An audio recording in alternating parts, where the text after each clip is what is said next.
What the dog found. Minutes before the prince's wedding left his bride in shock. Before we begin this beautiful period romance story, tell me in the comments where you're listening from. I love knowing where you're joining me from. The bells of Windsor had a different sound that morning. They were not the solemn bells of mourning that Clara remembered from her childhood when the late king had been carried through the gates in a carriage draped in black. Today they rang bright and eager, as if they themselves were impatient for the prince to take his vows. Clara carried a stack of freshly pressed linens in her arms and tried to keep them from trembling. The corridor outside the bridal apartments was a stream of silk, lace, and hurried footsteps. Footmen hurried past with boxes.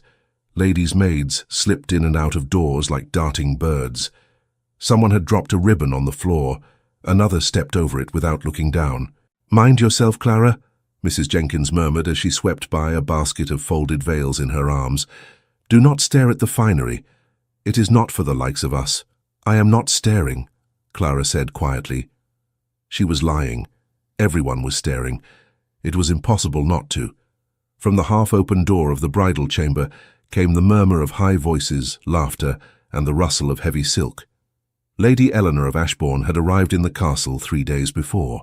In 3 days, she had turned every corridor into a path toward her. Every conversation seemed to circle back to her beauty, her grace, her excellent family. The servants repeated these things because the higher folk did, and the higher folk repeated them because the Queen did, and the Queen did because the kingdom expected it. Clara balanced the linens higher in her arms and stepped aside as 2 pages stumbled past with a great gilt mirror between them. "Gently," she whispered, though they did not hear her. "She will not vanish if the glass is less perfect." She moved down the corridor toward the prince's rooms. She knew the route by heart. She had been a child in these halls, the daughter of a groom. Once, when the prince had still been a boy and she had still had straw in her hair from the stables, she had brought him a book he had dropped. He had thanked her.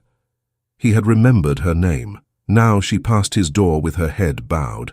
Nobles went in and out, talking of treaties and alliances. A wedding, they said, was never just a wedding. "Clara?" The voice was low, male, familiar. She turned before she could stop herself. Prince Alexander stood in the doorway of his chamber, half dressed in his formal coat, the collar still loose. A valet hovered behind him with a needle and thread. His dark hair had already been pressed into obedient order, but his expression had not. His eyes, usually calm, seemed pulled in several directions at once. Clara dropped into a quick curtsy, nearly losing her hold on the linens. "Your Highness, forgive me. I did not mean to block the door." "You are not blocking anything." He stepped closer, despite the valet's nervous glance. "Are those for Lady Eleanor's rooms?" "Yes, Your Highness." His gaze went to her hands, to the faint reddening at her knuckles from the irons. "They work you too hard," he said. "They work everyone too hard today, sir," she answered, then wished she had chosen more careful words. He did not take offense. Instead, he gave a brief, weary smile. "It seems the entire kingdom has decided it must fit through this corridor before noon. Have you seen the chapel? It is covered in flowers. I cannot breathe for the scent." "That sounds very fine, sir," Clara said. "It is," he said. "At least, they tell me it is." He fell silent. The valet cleared his throat softly. "Your Highness, if we are to finish your cuffs before—" "Yes, yes," Alexander stepped back. "I shall not keep her from her duties." His gaze returned to Clara for a moment, and in it she saw something like a question. Or perhaps it was only her imagination. A prince on his wedding morning had more important things on his mind than the thoughts of a maid. "Good morning, Clara," he said. "Try not to let them trample you." She almost smiled. "I shall do my best, sir." He disappeared into his room again. The door closed. The valet's murmurs faded. Clara exhaled and turned away. Her heart was beating too fast for such a simple exchange. She shifted the linens and made herself walk toward the bridal rooms. Halfway there, she heard another voice. Higher, smoother, like a blade hidden under silk. "No, Martha, not that one. The other. Have you no eyes?" Clara's steps slowed. Lady Eleanor stood just inside the open door, surrounded by her maids. She wore a dressing gown, but it fitted her like something more regal. Her hair hung in rich waves over her shoulders, while a lady's maid perched on a stool, fingers tangled in curls and pins. Eleanor held up 2 ribbons, One pale, one deeper. The lighter ribbon makes the lace appear faded, she said. I cannot abide it. The other one, I said. Are we understood? Yes, my lady, Martha whispered. Eleanor's gaze flicked up and caught Clara in the doorway. Ah, she said. The linens at last. Bring them in, carefully. If you crease them, you shall learn how it feels to be pressed. Her maids laughed softly. Clara stepped forward, eyes down. Yes, my lady. She laid the linens on the bed, smoothing each fold. She tried not to listen to the maid behind her fighting with Eleanor's hair, or to Eleanor's complaint about the stiffness of the new shoes, or the pearls that did not sit quite as they should on her neck. You there, Eleanor said suddenly. Clara looked up. Yes, my lady. Your name is Clara, is it not? I am learning the names of the servants. She said it as one might say she was learning the names of the stables. Yes, my lady. Have you seen my lapdog, the little spaniel? They assure me he is somewhere in the castle. I cannot think why he is not at my feet. I have not seen him this morning, my lady. Eleanor sighed. Then find someone who has. I do not like to be without something that is mine, not even for a moment. She turned away, already dismissing Clara. The maids adjusted her gown, arranged the linens, fluttered about her. Clara stepped back, hands empty, feeling very small. In the corridor again, she almost ran into Mrs. Jenkins. Clara, do you mean to stand in the doorway like a broom? We have more to do than watch you daydream. Sorry, Mrs. Jenkins. What shall I do now? The kitchens have sent up the prince's breakfast tray. See that it reaches his table. And for heaven's sake, keep that dog of yours out from underfoot. His fur will end up on a nobleman's sleeve, and then we shall all be dismissed. Yes, Mrs. Jenkins. Clara hurried down the back stairs toward the servants' hall. At her heel, as if summoned by name, a small brown and white shape darted from behind a barrel. Oliver, she whispered. There you are. The little dog wagged his tail furiously. His ears were too big for his head. His left ear was torn at the edge from some old scrape.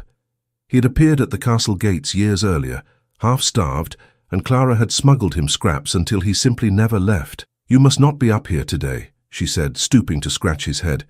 It is madness already. You will be trodden on by a duke, and then what shall I do without you? Oliver licked her fingers. She loaded the breakfast tray, careful not to spill, and set it on a rolling cart. The smell of hot bread and tea rose up, making her stomach ache. There had been no time for the servants' own breakfast yet. Come along then, she murmured to Oliver. But mind you keep out of sight. If Mrs. Jenkins sees you, she will turn you into a rug. She pushed the cart back up the stairs, keeping to the servants' passages. Oliver trotted behind, paws silent on the stone. At the prince's door, a guard stepped aside to let her pass. The prince's breakfast, Clara said. Leave it there, the guard replied. They will call when they are ready. Clara obeyed, then glanced down at Oliver. This is where we part, sir, she whispered. Out to the gardens with you. It is safer there today. Find a sunny spot and sleep. And do not dig up the flower beds, or I shall have to deny knowing you. She opened a side door that led out toward the inner gardens. Oliver sniffed at the warm air and wagged his tail. Go on, she urged. He slipped through the gap, nose to the ground, already hunting for interesting scents among the trimmed hedges and pruned roses. Clara closed the door softly and went back to her work. The hours ran by in a blur. She fetched and carried. She smoothed creases and fetched pins that fell from nervous fingers. She carried messages from one end of the hall to the other, always at a run, always careful not to collide with anyone who could have her dismissed with a single look. Whenever she found herself near a window that looked out onto the gardens, she tried to catch sight of Oliver. Once she saw a small figure dart between two rose bushes. Another time she heard a faint bark over the hum of voices. "Clara!"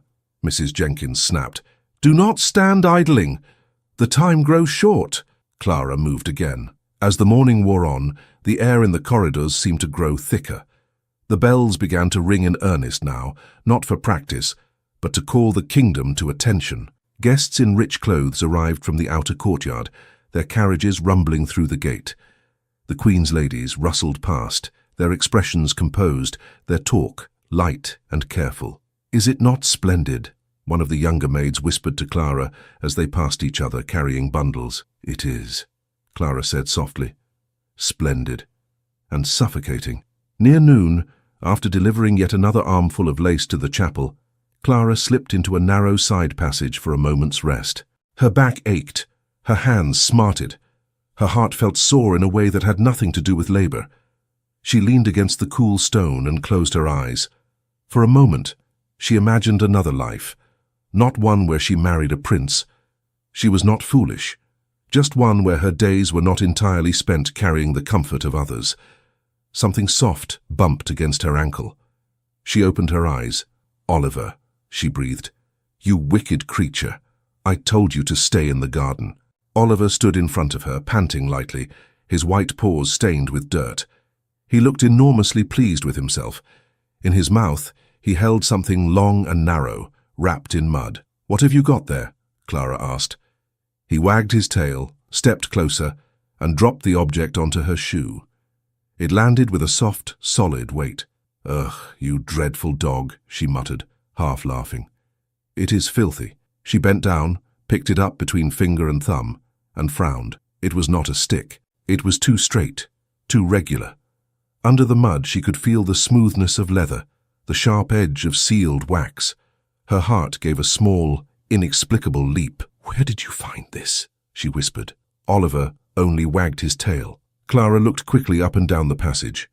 The narrow way between the outer door and the inner corridor was empty, the sounds of the castle muffled beyond thick walls. For a moment she hesitated, then lifted her apron and wiped some of the dirt away from the object in her hand. A leather case emerged, simple but well made. At its center was a thick lump of red wax, still mostly intact. On its surface, pressed into the wax, was a symbol she knew well. She had seen it on banners, on coins, on the great seal upon the throne room doors. The royal crest. Her mouth went dry. Her fingers shook as she turned the case gently, looking for any sign that the seal had been broken before. The wax was cracked at the edges, but the impression in its heart remained whole. No hand had opened it since the day it had been closed. Below the crest, stamped in neat letters, was a name. To His Royal Highness, Prince Alexander. Below that, in smaller letters, another name, the name of the late king. Clara's breath caught. Memory rushed up at her, a kind-eyed man in a dark coat, bending down to hand a small child an apple at the castle gate, his voice saying, "Be good to the horses for me, little one," the bells tolling the day his coffin passed. She looked at the mud on the case, at the torn earth on Oliver's paws, and the question formed in her mind before she could stop it. "What were you doing in the ground?" she murmured to the letter. "Who put you there?" Oliver whined softly and nudged her knee. He seemed impatient, as if he had brought her a treasure and expected praise, not silence. Clara's thoughts raced. A sealed royal letter, still unopened, bearing the late king's hand, addressed to his son. Buried in the garden, in earth recently disturbed. Found on the very morning when that son was to marry. This could not be nothing. She knew her place. She knew her station. There were few rules that servants understood more clearly than this one. Do not meddle in the affairs of those above you. Touch nothing that bears the royal seal. But this, she thought, does not belong in the earth. It belongs in his hands. Her mind flew back to the prince's eyes when he had spoken to her that morning. The quiet question in them. The way he had said, "Try not to let them trample you." If she said nothing, if she put the letter back where Oliver had found it, she would be safe. No one would blame her. No one would know. If she delivered it, she might be accused of theft, of prying, of overstepping. She might be dismissed. Worse, she might be thought to have read it, though she would not dream of breaking the seal. She swallowed hard. "Oliver," she whispered, "why must you bring me such trouble?" He panted happily. She tucked the letter case under the fold of her apron, pressing it against her waist as if warmth could hide it. She did not know yet what she would do, only that she could not leave it lying in the passage like a dropped glove. Her footsteps sounded loud to her ears as she stepped back into the busier corridor. Voices flowed around her. Servants hurried past with trays, with flowers, with last-minute repairs to hems and cuffs. No one paid her particular attention. She was only Clara. She had always been only Clara. She moved toward the stair that led up to the prince's chambers. The letter felt heavy against her. At each turn she expected a hand to land on her shoulder, a voice to demand what she carried. No one stopped her. At the top of the stairs, she paused. The guard still stood outside Alexander's door, but now his expression was more tense. Murmurs and footsteps came from within. Clara opened her mouth to speak, then closed it again. What could she say? "Excuse me, sir, my dog found this royal secret buried in the roses?" Her courage failed. She stepped back. Perhaps she should seek Mrs. Jenkins' advice. No, Mrs. Jenkins would tell her to leave it alone. A letter like this might disappear again before it reached the prince. Clara bit her lip and turned toward a quieter passage, intending to find a moment, any moment, to think. She did not get far. A murmur in the corridor ahead stilled. Servants straightened their backs, pressed themselves to the walls. A pair of ladies moved aside with small, practiced courtesies. Lady Eleanor walked toward her. This time she was fully dressed for the ceremony. Her gown flowed behind her in a soft whisper. Pearls shone at her throat and in her hair. Her face was serene, every line practiced, every smile measured. The sight of her made Clara's heart quicken, and not only because of the awe that beauty and rank could inspire. There was something in Eleanor's gaze when it fell upon the staff at rest, something sharp beneath the surface. "Do keep the corridor clear," Eleanor said to no one in particular. "One might think this a market street. I am to be married in a matter of minutes, and I should like not to trip over an apron." A soft laugh rose from those around her. Clara pressed herself against the wall, bowing her head, hoping to be invisible. Her fingers curled instinctively over the shape beneath her apron, though she did not fully realize she had done it. Eleanor's steps slowed. "You there?" she said. Clara's stomach dropped. "Yes, my lady," she murmured. Eleanor looked at her not as one might look at a person, but as if she were a piece of furniture slightly out of place. "You are the same girl as before," she said. "Clara, the one with the unfortunate dog?" "Yes, my lady." "Have you found him yet?" Eleanor asked, though her tone said she did not much care. "He is in the gardens, my lady," Clara replied. "Good. See that he remains there. I will not have him under the tables, begging from foreign dignitaries like some common street animal." "Yes, my lady," Clara said again. Eleanor's eyes might have moved on. They might have passed over her and gone to the window, the flowers, the distant chapel. They did not. Instead, they dropped to Clara's hands, to the way one rested too tightly over her apron. The faint bulge beneath the cloth was slight but not invisible. "What have you there?" Eleanor asked. Clara's mouth went dry.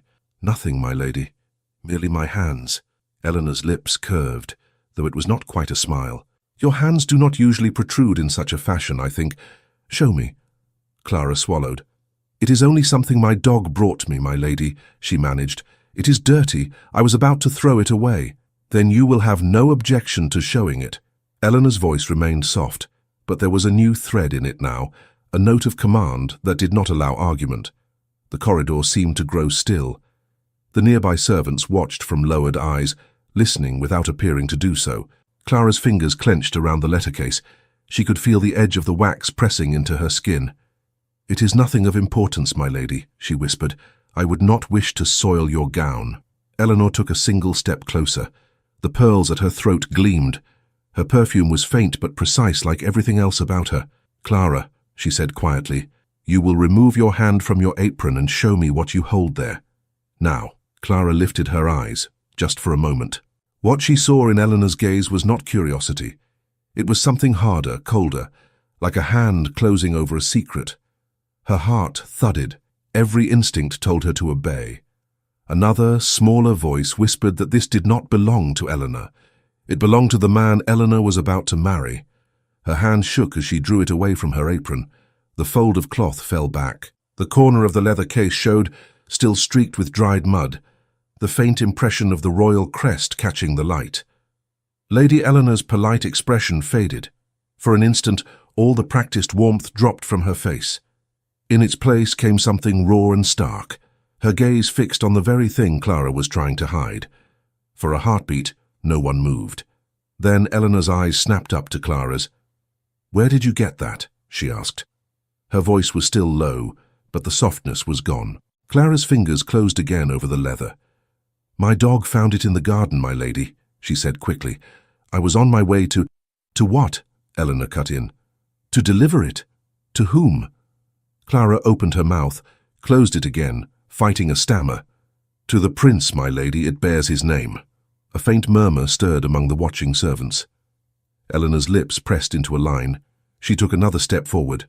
And you decided, she said, that you would carry a sealed royal letter through the corridors of the castle. In your apron. I thought he should see it, Clara said. The seal is unbroken. I did not read it. I swear it, my lady. I do not care what you swear, Eleanor replied. You had no right to touch it. Clara swallowed. I meant no harm, meaning no harm is the excuse of fools, Eleanor said. She turned her head slightly. You? Call the steward. A footman hurried off without a word. Clara's heart began to pound harder. My lady, she tried. Oliver dug it out of the soil. It was buried. Someone must have— Buried it, Eleanor repeated, with a short, disbelieving laugh. What a fanciful story, and convenient. How fortunate that your animal unearthed something so important on this particular morning. It is the truth, Clara said. I would not lie about— You have already overstepped, Eleanor said sharply. I wonder what else you would do for the sake of a story. Servants shifted. No one spoke. It was as if the entire corridor were holding its breath. The steward arrived almost at once, his keys jangling at his belt. You sent for me, my lady? He asked, bowing. Yes, Eleanor said calmly, as if nothing were amiss. Your maid here has something in her possession that I believe belongs to the prince. She claims an animal gave it to her. Clara felt the sting in her cheeks. I did not claim— Silence, Eleanor said, her gaze cutting back to her. The steward looked from one to the other. What is it the girl carries? He asked. Eleanor extended a hand. Show us, she said. Clara hesitated. It belongs to the prince, she repeated, more softly now. I thought it wrong to leave it buried. Eleanor's eyes flashed. It will belong to whomever the prince chooses to entrust it, she said. At present, that is not you. Clara looked at the steward. His expression was difficult to read, but she saw no help there, only caution. Give it here, Clara, he said. You know the rules. We do not handle such things. Her fingers would not seem to obey her. The leather felt glued to her skin. If you keep it, Eleanor said quietly, it will be theft. The word struck the air like a stone. Clara flinched. I'm not a thief, she whispered. Then prove it, Eleanor replied. Let go. Clara drew a breath that trembled. Slowly, she lifted the letter case from her apron and placed it in the steward's waiting hands. The steward glanced at the seal and his eyes widened. By heaven, he muttered. This is exactly what should not be in a maid's keeping, Eleanor finished. You see now why I thought it wise to summon you. Clara's throat burned. It was in the earth, she said again. Oliver dug it up near the roses. I did not open it. I did not know— It is not your place to know, Eleanor said. Her tone was smooth again now, her expression composed as if she were merely settling an unfortunate misunderstanding. The steward adjusted his grip on the letter. What would you have me do, my lady? He asked. Shall I deliver it at once to His Highness? Eleanor's gaze flicked to the chapel end of the corridor, where faint music could be heard as musicians tuned their instruments. The prince is preparing for his wedding, she said. He has enough to concern him. I would not trouble him with forgotten documents or the whims of a servant's imagination at such a moment. It is not imagination, Clara protested. Eleanor ignored her. Keep the letter safe, she told the steward. We shall present it to His Highness after the ceremony, when his mind is no longer divided between duty and affection. She let the last word linger just enough to suggest that she was thinking of him with only tenderness. The steward nodded. As you wish, my lady. And the girl? Eleanor asked. He looked at Clara. We cannot ignore what has happened, he said reluctantly. At best, this was foolishness. At worst, I did not steal it, Clara said, her voice breaking. Please, I did not. Intention is difficult to measure, Eleanor said, but the prince must be protected from careless hands. Until the matter is understood, I think it best she be kept from wandering freely. You would confine her? The steward asked. Only for a time, Eleanor replied. For her own sake as much as ours. If she is innocent, there will be no harm done. Clara stared at her. For my sake, she repeated numbly. Eleanor turned her full gaze on her, the pearls at her ears gleaming. You handle what is not yours, she said quietly. You speak of burying and digging as if you were part of some little play. Do you understand how dangerous it is to meddle in affairs beyond you? I understand only that the prince should see what his father wrote him, Clara said suddenly, the words bursting out before she could stop them.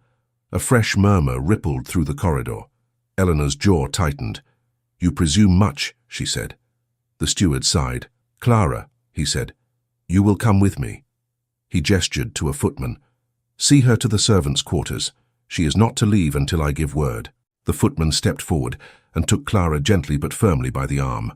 Her legs felt weak. The corridor swam. All she could see was the letter in the steward's hands, the unbroken seal, the name written in that clear, strong script.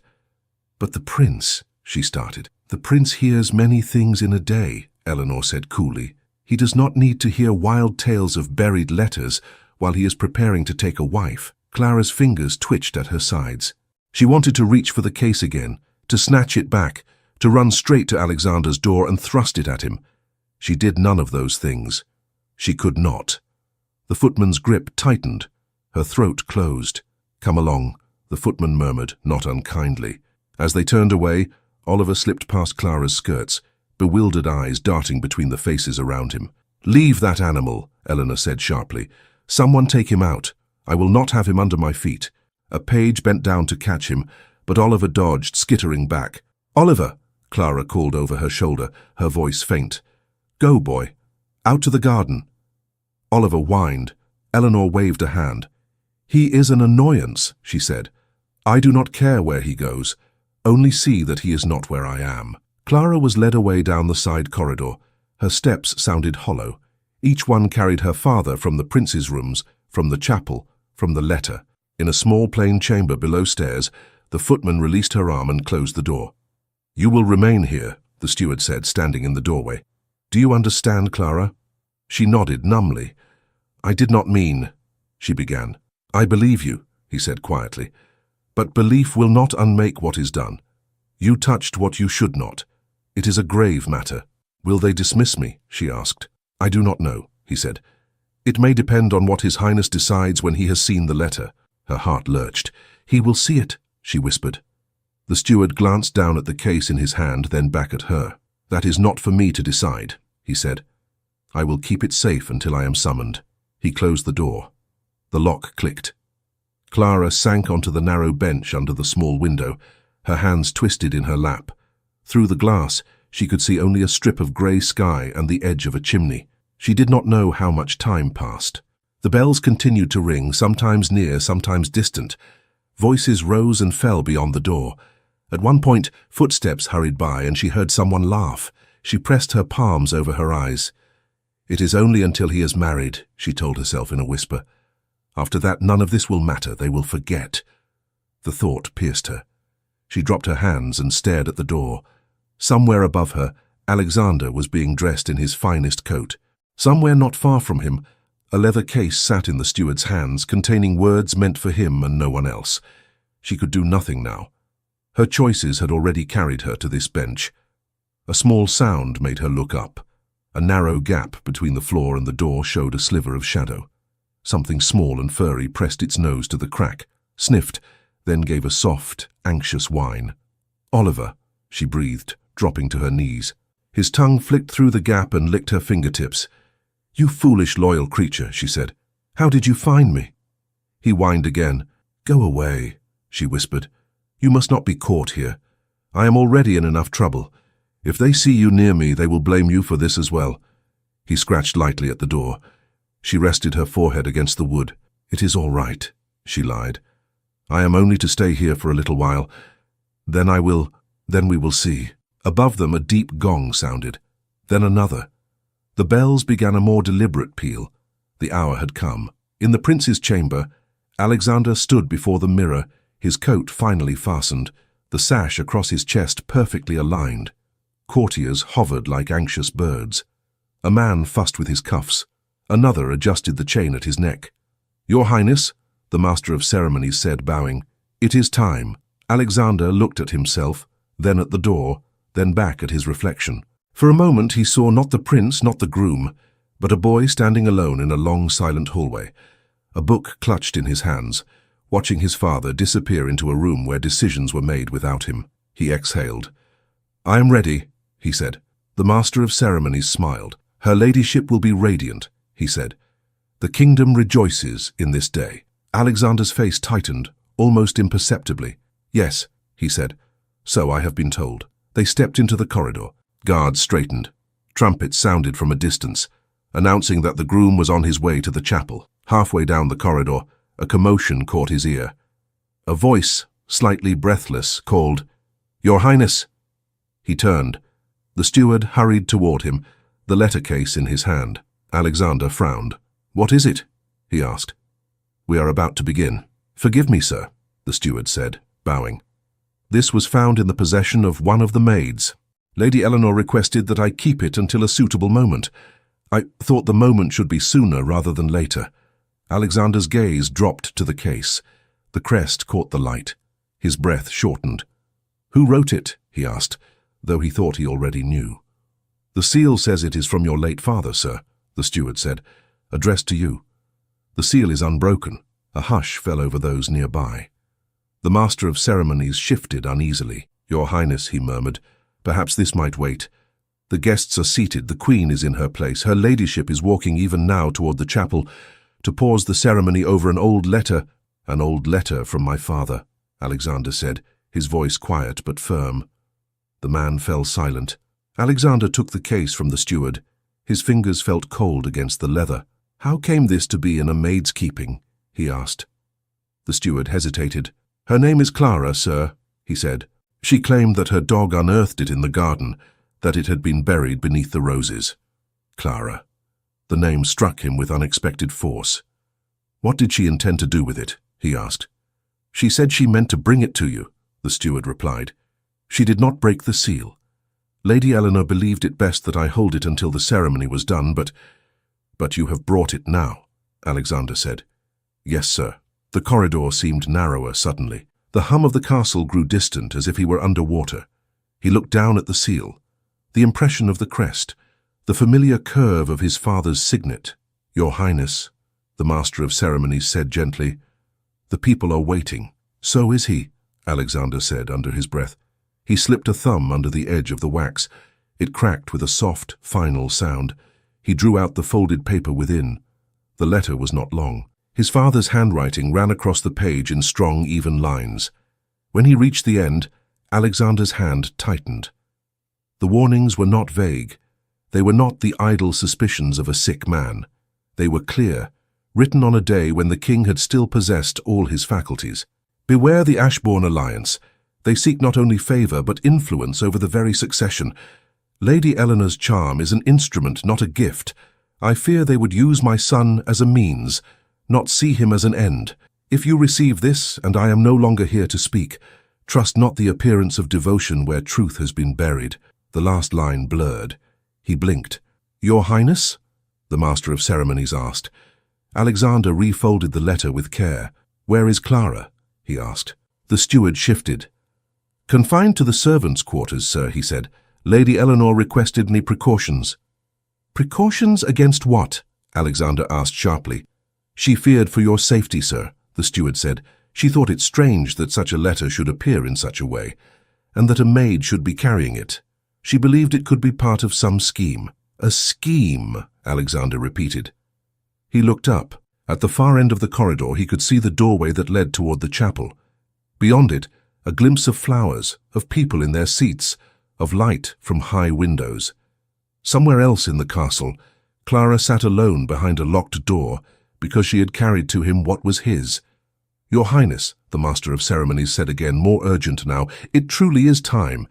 If we delay much longer, it will be seen as an insult to your guests, to Lady Eleanor, to the alliance itself." Eleanor. The letter's words pulsed at the edge of his thoughts.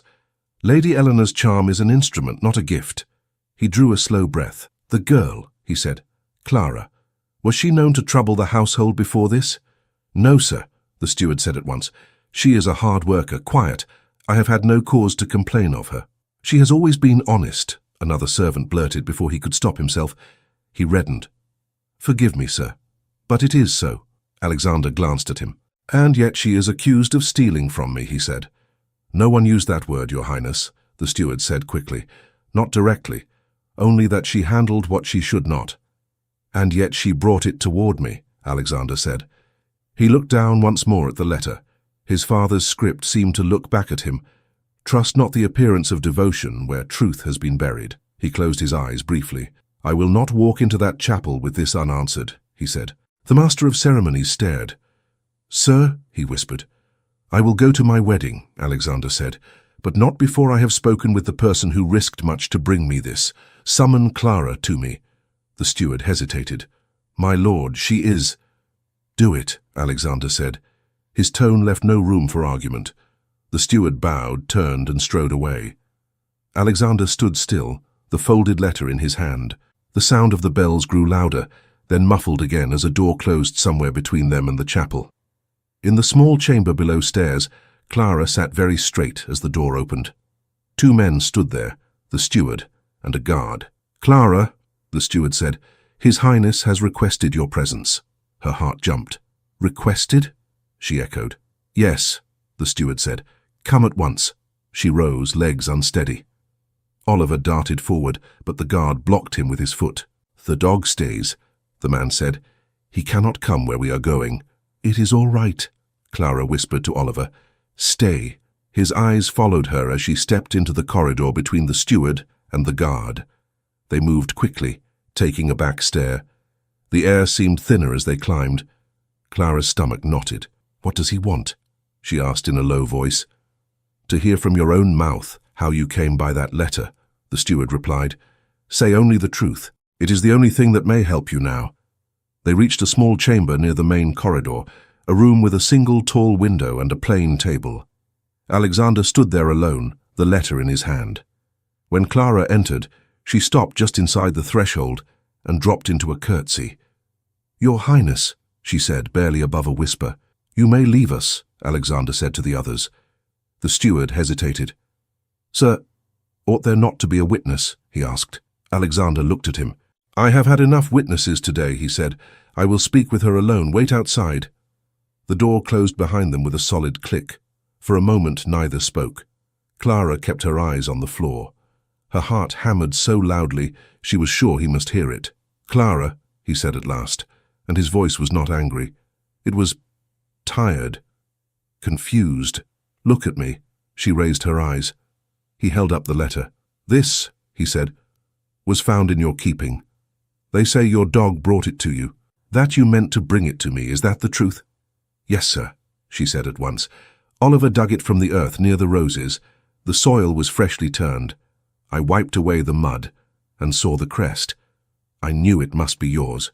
You did not open it, he said. No, sir, she said. I would not. It is not my place. He studied her face.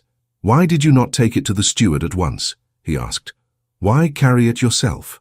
She swallowed. I feared it might vanish again, she admitted.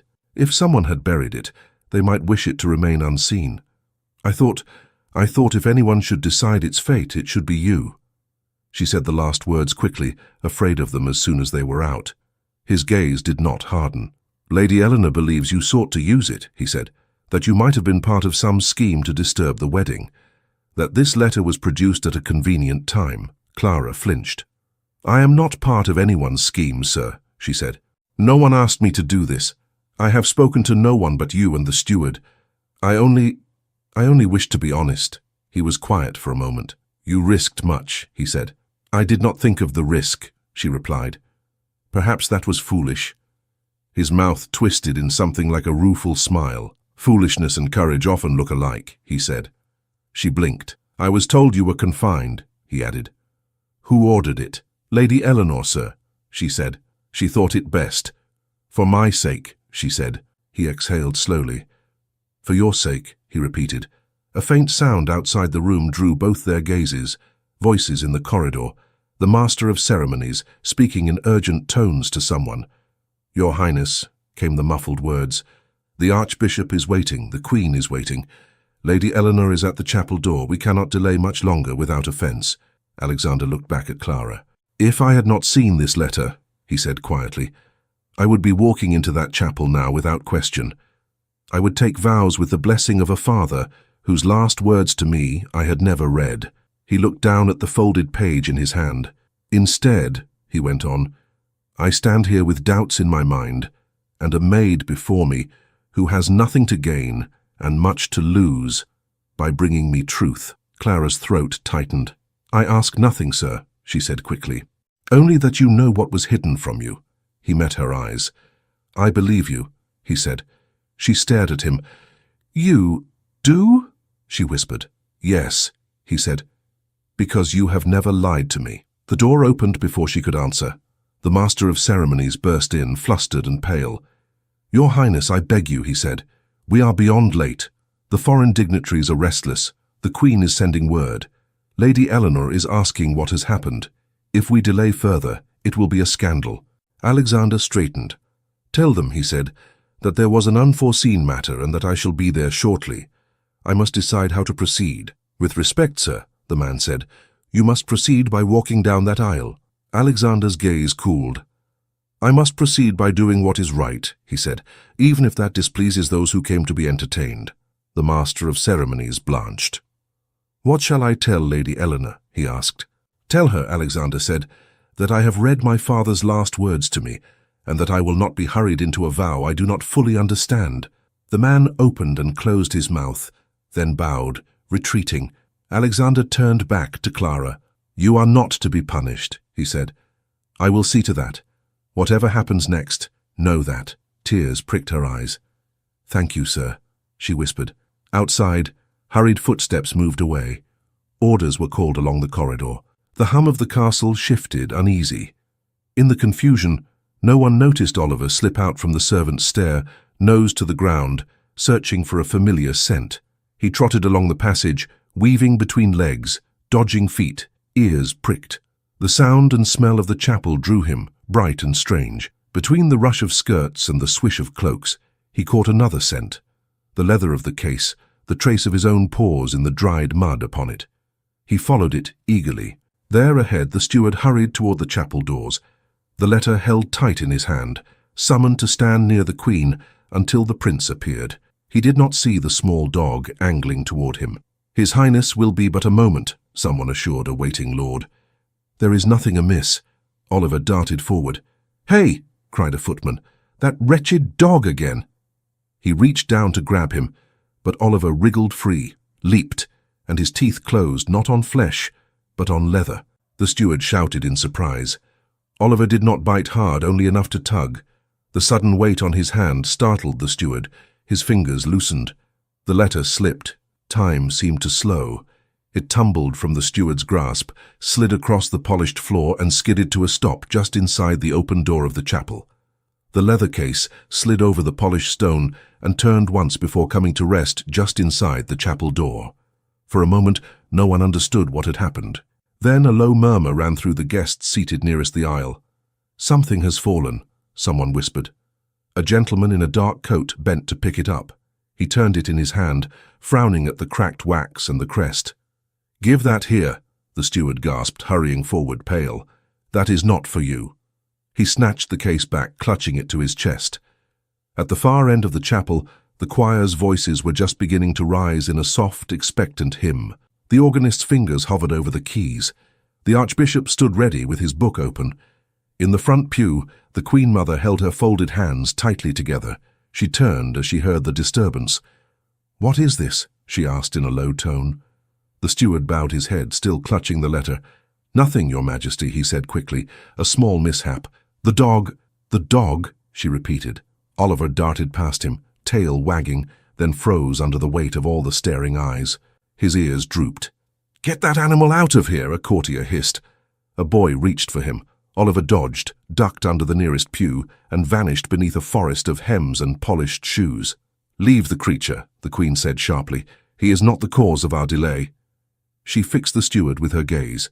You are pale, she observed. What do you carry? The steward swallowed. A letter, Your Majesty, he said, from the late king, addressed to His Highness. The Queen's fingers tightened on her gloves. And why is it in your hands? It was found, ma'am, he said. This morning, in unusual circumstances. His Highness has already read it. He asked me to keep it safe until after the ceremony. She held out her hand. Let me see. He hesitated only a heartbeat before placing it in her grasp. She looked down at the familiar crest, at the fractured wax. "My husband's seal," she murmured. "I did not know there remained any letters of his unread." Her eyes lifted, sharp now. "Who found this?" she asked. "Clara, ma'am," the steward said. "One of the maids. She said her dog dug it from the earth in the garden." The Queen frowned. "Buried?" she repeated. "Yes, ma'am." "And Lady Eleanor?" the Queen asked. "What did she say?" "That it was best not to trouble His Highness before the ceremony," the steward admitted. "That we should wait." The Queen's mouth turned grim. "Where is my son?" she asked. "In a side chamber, ma'am," the Master of Ceremonies answered from the aisle. He looked strained. "He insists on delaying. He says he must decide how to proceed." "The Archbishop is waiting," the Queen said. "The guests are restless. Eleanor is what?" The voice came from behind them, clear and controlled. Lady Eleanor stood in the side doorway reserved for the bride, her gown like a small wave of light around her. Her veil had not yet been lowered. Her hair shone with pearls. Only her eyes did not fit. There was a tightness there that did not belong to a happy bride. She stepped into the chapel, her ladies fluttering behind her. "I have been ready for some minutes," she said. "I was told the prince had been delayed. I begin to fear there is some mischief afoot." Her gaze fell on the Queen, then on the letter in her hand. She froze. "What is that?" she asked. The Queen lifted it. "A letter from the late king," she said. "To Alexander. Found this morning. It seems my son has read his father's words at last." There was a softness in her voice when she spoke of her husband that had nothing to do with ceremony. Then it hardened again. "Why was I not told of this? Why was it not brought to me?" Eleanor's jaw worked once before she forced a smile. "Your Majesty," she said, moving closer, "I did not wish to trouble you with a trifle on such a day. A mere forgotten paper, discovered by a servant and a stray dog, with no way to prove its journey. I thought it best to let the prince decide its importance in private, when the weight of expectation did not press so heavily upon him." "Yet you advised that it be kept from him until after the vows," the Queen said. "Did you not?" Eleanor's smile sharpened. "I was concerned for his peace of mind," she replied. "We all know how much he carries today. A sudden letter from his father might stir emotions that would make this moment harder for him. I hope to spare him." "Spare him the knowledge of his father's thoughts?" the Queen asked. Eleanor's hands tightened around her bouquet. "I did not say that," she said. "I only wished to protect him from being overwhelmed." "And from what else?" came Alexander's voice from the side entrance. He walked in through the small door that led from the vestry, his expression composed but pale. The letter his mother held was mirrored by the folded paper in his hand. The chapel fell utterly silent. Every gaze turned to him. He walked to the space before the altar, halfway between the Archbishop and the nearest pews, and stopped. Eleanor's eyes followed his hand. "You have read it," she said. It was not a question. "Yes," he said. "And you chose to leave me waiting," she said softly. He did not flinch. "I chose," he said, "not to walk into a vow without understanding why my father thought it important to warn me against the very alliance I'm about to enter." A stir ran through the pews. Eleanor moved forward a step, careful, measured. "Alexander," she said, using his name rather than his title, "we both know how suspicious old men can become, surrounded by courtiers whispering into their ears. Your father was ill toward the end. He worried over shadows that were not there. I begged him even then not to doubt my family, but he could not hear me. I had hoped you would not be burdened with those old fears." He looked at her. "In his letter," he said, "he speaks not of shadows but of specific conversations, of proposals from your relatives, of pressures to secure the succession through them. He writes of your charm as something turned toward an end, not as something freely given." Her throat worked. "My family sought what any noble house would seek," she said. "Security, position. We are not saints, but neither are we monsters. Your father misread ambition as malice." "And the letter?" he asked. "How did it come to be buried under the roses, Eleanor?" The use of her name without honorific hung between them. Around them, courtiers pretended not to listen. None of them succeeded. Eleanor's eyes flickered. "I do not know what that maid told you," she said. "Only that she is mistaken or lying. I have never ordered any letter to be buried."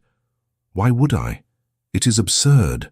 The earth near the roses was freshly turned, Alexander said. The maid found the letter there this morning. Her dog dug it up. A stray dog is hardly a reliable witness, Eleanor said sharply. The seal was unbroken, Alexander continued. The letter had never been read. Whoever placed it there used the earth as a hiding place, not as a shelf. Eleanor drew a breath. Then blame the gardener, she said. Blame some clumsy servant. Why would I care where your letters lie, so long as your heart lies with me? Her words were smooth, but a tremor ran through them. The Queen watched her with narrowed eyes. You saw such a letter in my husband's study once, she said slowly. Years ago. I remember you asking about it. You said something about unfair judgments. Eleanor's jaw tightened. I had forgotten, she said. It was a long time ago. Much has happened since. Not, it seems, to the letter, the Queen said. It has not travelled much, only from my husband's desk to a patch of earth. Eleanor spread her hands. If someone hid it, she said, it was not at my command. Your Majesty, I beg you, do not let an old doubt cloud what we have built. The Prince and I have spent months preparing for this day. We have spoken for hours, shared thoughts, hopes. And in all those hours, Alexander said quietly, did you ever tell me that my father doubted you, that he wrote as much? She closed her mouth. You were grieving, she said after a heartbeat. What good would it have done to sow such fear in you? I chose to spare you that pain. I thought it kinder to let the dead rest and the living move forward. Kinder for whom? He asked. Her eyes flashed. For you, she said. For all of us. For the kingdom. Alexander, think what this looks like. We stand at the altar. The world watches. For you to waver now because of the ghost of a man who is not here to explain himself. He is here, Alexander said, lifting the letter. On this page. In his own hand. And there is something else. His gaze swept the chapel, then returned to Eleanor. There is a maid, he said, who found this letter buried, who brought it to me, knowing she might be punished for touching it. She had no reason to do so, no promise of reward. Only the belief that I ought to know what was hidden from me. Eleanor's lips curled. And you trust her more than me? She asked softly. A servant with mud on her shoes and a stray at her heels. He did not answer at once. I trust that she has never deceived me, he said at last. The quiet in the chapel deepened. Eleanor's fingers tightened so hard on her bouquet that a petal dropped. You insult me, she said, her voice rising despite herself. Before your mother, before the court, on the day of our wedding, I seek the truth, he said. And you think I have not given it to you? She replied. Every day in every conversation. Have you? He asked. Have you never tried to sway me? Never told me which advisers were not to be trusted because they did not favor your family? Never asked me to remove those who did not look kindly on your house? That is politics, she said quickly. You will be king. You must choose whom to trust. And you would choose for me, he said. Her nostrils flared. I would stand beside you, she said. I would help you bear the weight of the crown. I would give you heirs. Is that now a crime? No, he said quietly. But burying my father's warning might be. She took a step toward him. I did not bury it, she hissed under her breath. Then who did? He asked. Silence answered. The Queen rose from her pew. Alexander, she said, whatever else is said here, this cannot continue before the Archbishop and the guests. If there is to be questioning, let it be in private, not in whispers across the aisle. He bowed his head slightly. You are right, Mother, he said. He turned back to Eleanor.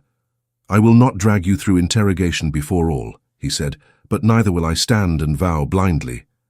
What do you mean to do? She demanded. For now, he said, I will step aside and speak with the one person here who gains nothing from this except trouble. I will hear fully what she has seen and heard, not only today, but in all the time you have walked these halls. Eleanor's laugh was short and disbelieving. You mean the maid, she said.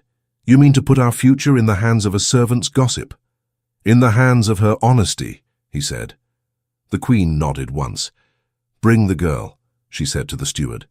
If she has been bold enough to step into our affairs, let us at least hear her voice. Eleanor's face went cold.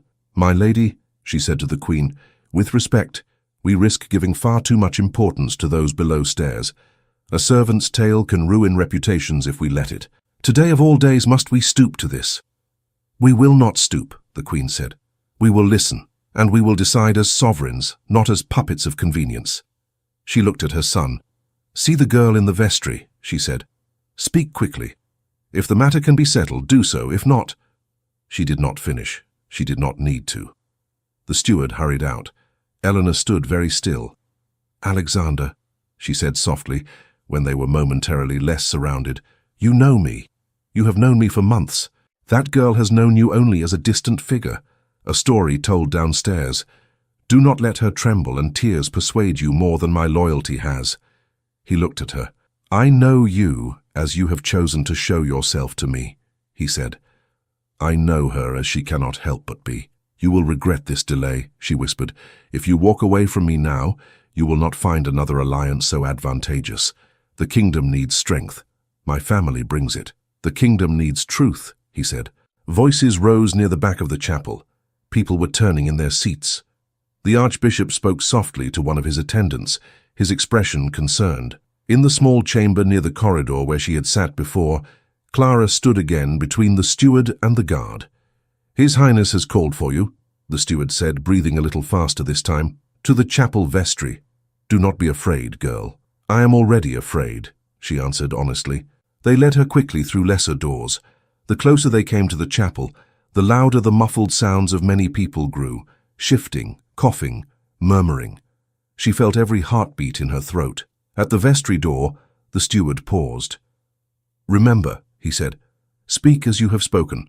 No more, no less." He opened the door. Alexander stood inside, his shoulders straight, his face pale but steady. The light from the small stained glass window colored the floor at his feet. He turned as Clara entered. For a moment no one else existed. Then the Queen slipped in behind him, her expression grave. The door closed, muffling the noise from the chapel. Clara dropped into a curtsy, lower than any she had ever made. "Your Majesty." "Your Highness," she whispered. "Rise," the Queen said. "We have little time." Clara straightened.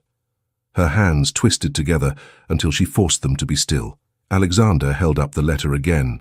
"Clara," he said, "we have spoken already today. You told me how your dog found this, how you wiped away the dirt and saw the seal. I believed you then, I believe you now." She swallowed. "Thank you, sir. But I must know more," he continued. "Not only about this morning. About anything you have seen or heard from Lady Eleanor and her household that might touch on this, any threats, any talk of letters, of the king, of removing what should not exist." The Queen's gaze sharpened at that last phrase. Clara hesitated. "Your Highness," she said slowly, "I do not wish to speak ill of those above me. It is not my place." "Today it is," the Queen said quietly. "You may speak freely. Nothing said in this room will be held against you if it is the truth." Clara drew a shaky breath. "Yes, ma'am," she said. Alexander stepped closer, his voice low but urgent. "Clara," he said, "I must decide in the next moments whether to walk back into that chapel and take my vows as planned, or to stop the ceremony before it begins. I do not ask this lightly. I will bear whatever comes of my choice. But I cannot make it in darkness. I need to know whether my doubts are ghost or something more." She looked up at him. His eyes were clear, not commanding, not distant. They were the eyes of the boy she had once brought a book to, now carrying a weight that could crush or free them all. Her fear shifted into something sharper, responsibility. "Very well, sir," she whispered. "I will tell you what I have seen." He held her gaze, and the room seemed to narrow until there were only the three of them and the folded page between his fingers. "Clara," Alexander said, "I must know everything you have seen and heard, today and long before today." Clara's hands were cold, but her voice, when it came, was clearer than she expected. "It began weeks ago, sir," she said. "Not with the letter. With the way Lady Eleanor treated those below stairs." Alexander nodded once. "Tell me," he said. "She was often displeased," Clara said carefully. "If anything was not exactly as she wished, she would threaten to have people dismissed. Not only for mistakes, but for looking at her at the wrong moment, or for not moving quickly enough when she passed." The Queen watched her closely. "Words can be sharp without being schemes," the Queen said. "Go on."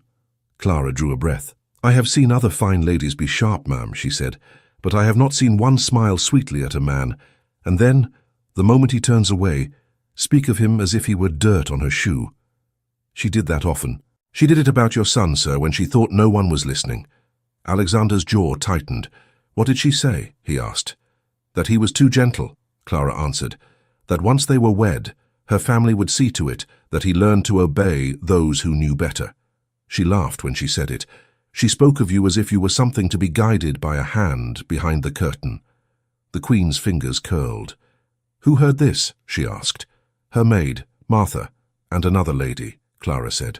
They were in the dressing room. I was fetching a shawl. I do not think they saw me. I left before they finished speaking. Alexander looked down briefly, then up again. What of the letter? He asked. You said something earlier about removing what should not exist. Clara nodded. Yes, sir, a fortnight ago. I was sent with towels to the garden door. Lady Eleanor was there with Martha. She was angry. She said the king had left behind a poison on paper that might ruin everything if it were ever found. She told Martha that the thing must disappear, that she would not have her future at the mercy of a dead man's ink. Those were her words. The Queen's breath caught. She spoke of my husband that way? She asked, her voice low. Yes, ma'am, Clara said. Martha asked what she meant to do. Lady Eleanor said, burning leaves ashes. Ashes can be sifted. Into the earth it will go. The roses are greedy, they will eat it. I remember because it sounded wrong. And you saw the earth disturbed, Alexander said. Yes, sir, Clara said. Later that day, when I carried linens past the glass door, I saw a patch of soil near the white roses that had been turned over. Not as the gardeners do, neat and smooth, but hastily. I thought perhaps a dog had been at it. I thought no more of it until this morning, when Oliver scratched and came back with the letter. The soil on it was fresh underneath the dry layer. It had not lain there for years. She fell silent. The Queen exchanged a long look with her son. Has Lady Eleanor ever spoken to you directly of this? The Queen asked. Threatened you? Tried to buy your silence? Clara shook her head. No, ma'am, she said. She hardly saw me at all, unless there was something to scold. When she found me with the letter today, she called the steward and said I might be a thief. She told him to confine me until the wedding was over. She said it was for my sake. Alexander's mouth hardened. Did she deny knowing of the letter? He asked. She said it was a trifle, Clara replied. A forgotten paper. That a stray dog and a maid's imagination were not to be trusted.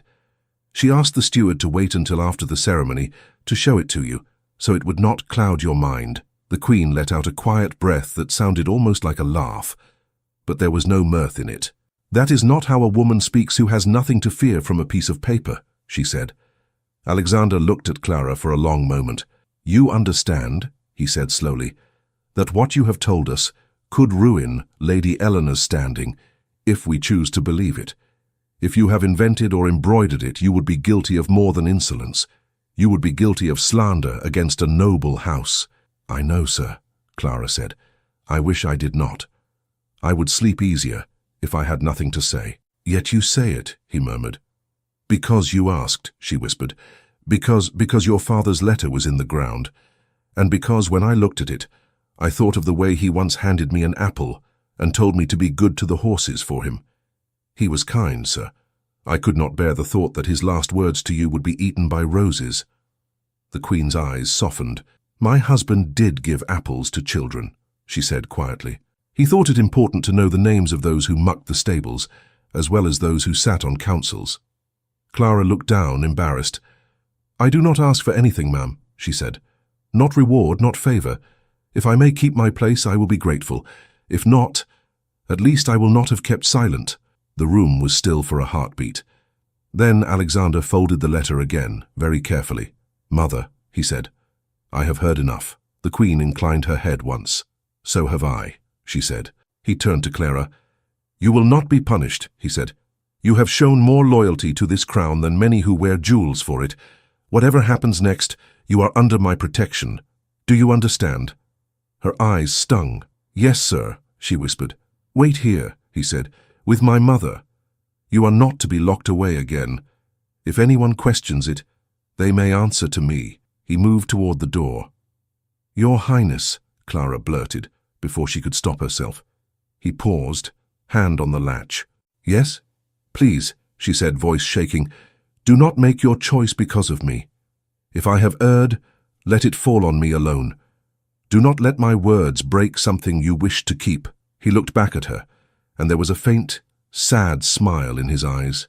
"My wishes," he said softly, "have had little place in this day from the start. If something breaks now, it will be because it was already cracked. All you have done is hold a light to it." He opened the door and stepped out. The Queen moved closer to Clara. "You are pale, child," she said. "Sit before you fall." Clara obeyed. Her legs were no steadier than they had been before, but her mind felt strangely clearer. "Do you believe me, ma'am?" she asked, very low. The Queen looked at her for a long moment. "I knew my husband," she said. "I know my son.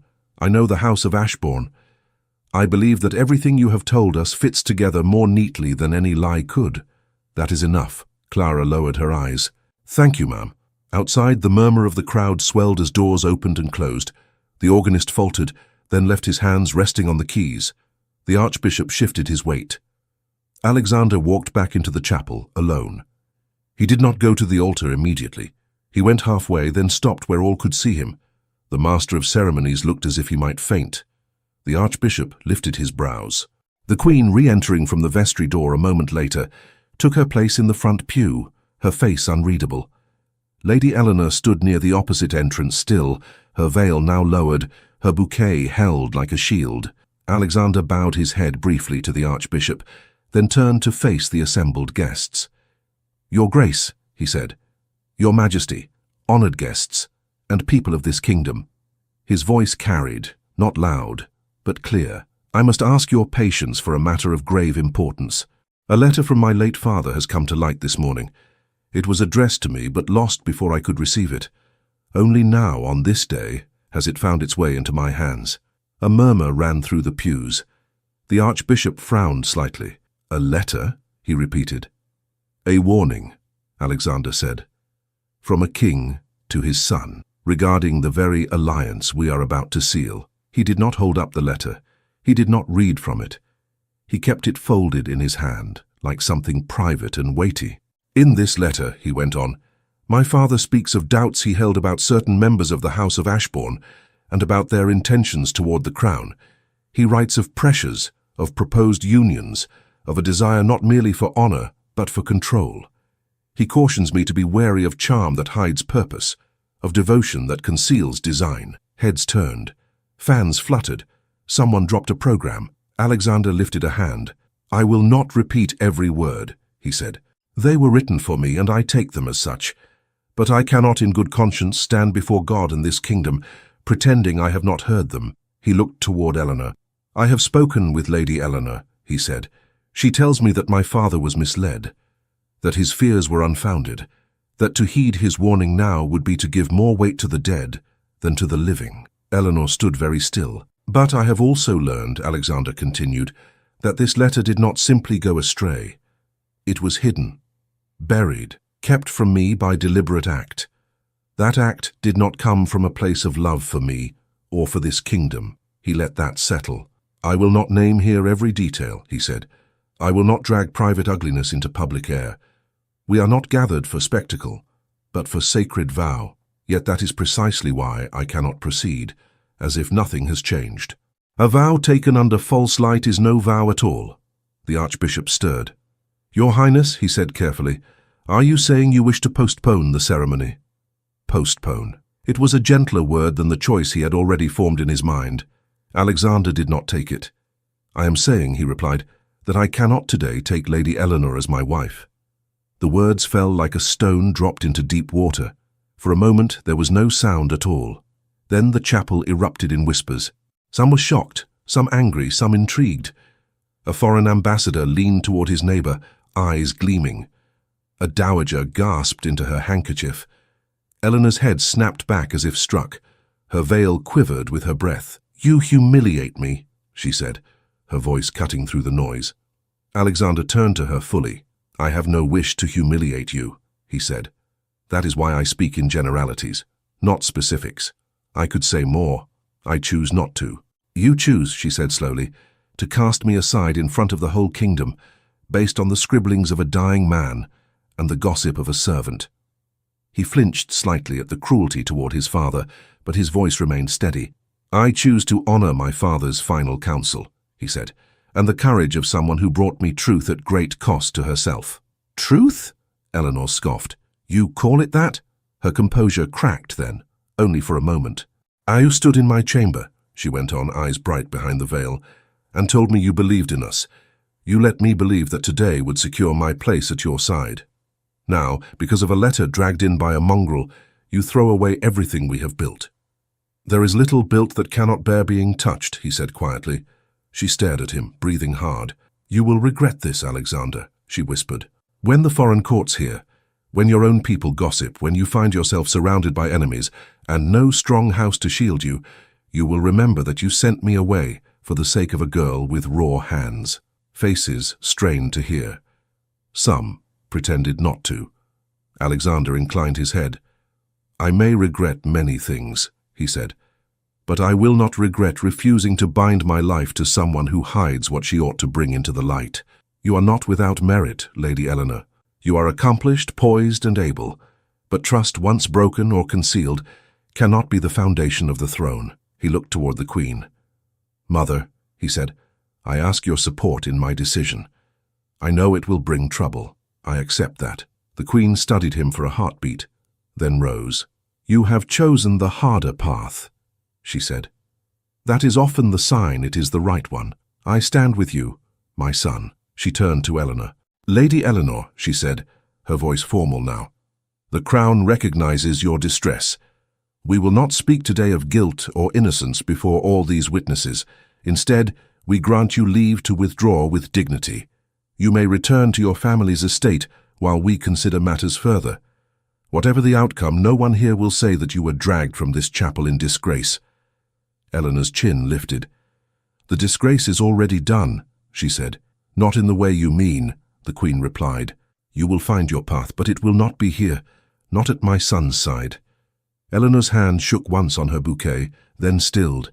Years of training and pride gathered around her like a cloak. "Very well," she said. She turned in a small whirl of silk and walked back down the aisle she had never fully entered, head held high, her maids scrambling to follow.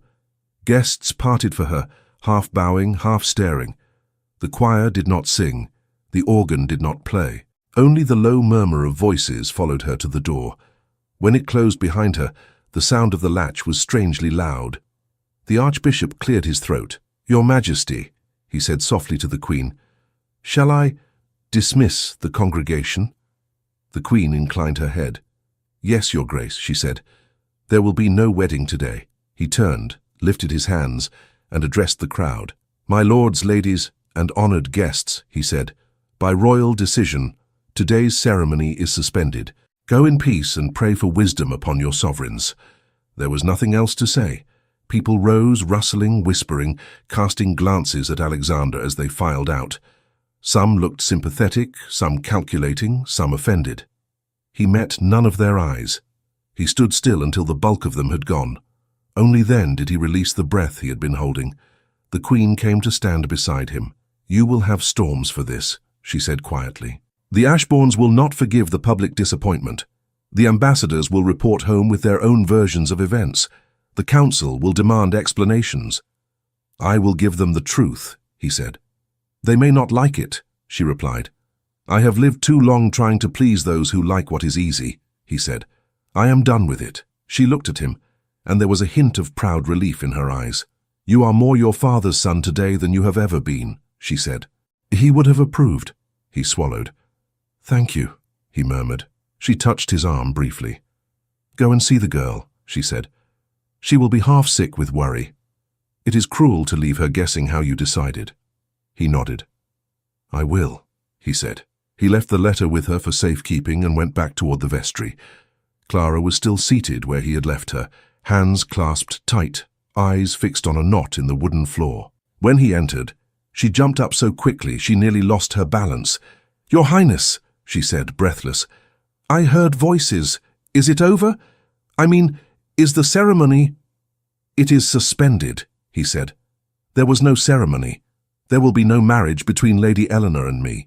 Her lips parted. "Because of the letter," she whispered. "Because of the letter," he agreed. Because of what it showed me. Because of what you told me. Because I could not vow to a woman I cannot trust with my father's memory or my own mind. She stared at him, bewildered. I did not think, she began, then stopped. I did not mean to break your life apart, sir. A short, rough laugh escaped him. You have not broken it, he said. You have kept it from being chained to something that would have broken it later. He stepped closer. Clara, he said softer. Look at me. She lifted her gaze. You have been honest with me when those with everything to gain from my favor chose comfort over truth, he said. You risked your position, your peace, perhaps even your home, because you thought I should know what my father tried to tell me. I do not know how to repay that. I did not do it for repayment, she said quickly. I know, he said. That is why it means so much. His eyes moved over her face, as if seeing it properly for the first time. I remember, he said, a girl in the stable yard holding a book twice the size of her hands. My father had just left and she told me it was a good story. She was right. Heat rose in her cheeks. I should not have spoken to you then, she murmured. It was bold. It was honest, he said again. You told me the ending, even when I did not want to hear that the hero suffered before he found his peace. You were sad that day, she said quietly. I thought you would like to know he did not stay sad forever. He smiled faintly. And now you bring me another ending I did not wish to hear, he said. And once again, it may keep me from staying unhappy forever. Words crowded in her throat. None seemed safe.